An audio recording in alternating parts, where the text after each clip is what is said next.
New ইয়র্কের Colombia ইউনিভার্সিটিতে ফিলিস্তিনপন্থী বিক্ষোভ ও ক্যাম্পাসে অবৈধভাবে অনুপ্রবেশের জন্য শতাধিক শিক্ষার্থীকে গ্রেফতার করা হয়েছে। আইন প্রয়োগকারী এক কর্মকর্তা জানিয়েছেন, পুলিশ কলম্বিয়া বিশ্ববিদ্যালয়ে প্রবেশ করে প্যালেস্টাইনপন্থী বিক্ষোভকারীদের ছত্রভঙ্গ করার জন্য ক্যাম্পাসে প্রবেশ করে। এ সময় বিক্ষোভ ছত্রভঙ্গ করে এসব শিক্ষার্থীদের গ্রেফতার করা হয়। কলম্বিয়া বিশ্ববিদ্যালয়ের প্রেসিডেন্ট নেমাত তালাত শফিক কংগ্রেসের সামনে সাক্ষ্য দেওয়ার একদিন পর এই ঘটনা ঘটে ক্যাম্পাসে। কোনো প্রতিরোধ ছাড়া ওই ব্যক্তিদের আটক করা হয়েছে।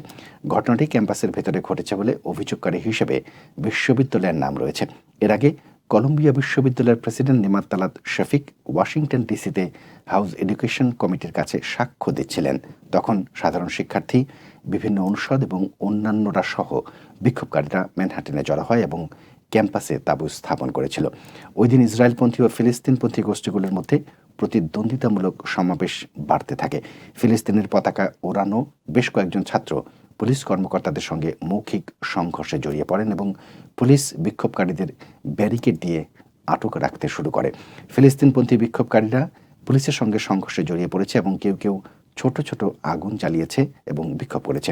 এ সময় এক নারী শিক্ষার্থীকে হাতকড়া পরিয়ে নিয়ে যেতে দেখা যায়। ডেমোক্রেটিক রাজনীতিবিদ ইলহান ওমরের মেয়ে ইসরা হিরসিও গ্রেফতারকৃতদের মধ্যে রয়েছেন বলে এক পুলিশ কর্মকর্তা সিএনএনকে জানিয়েছেন।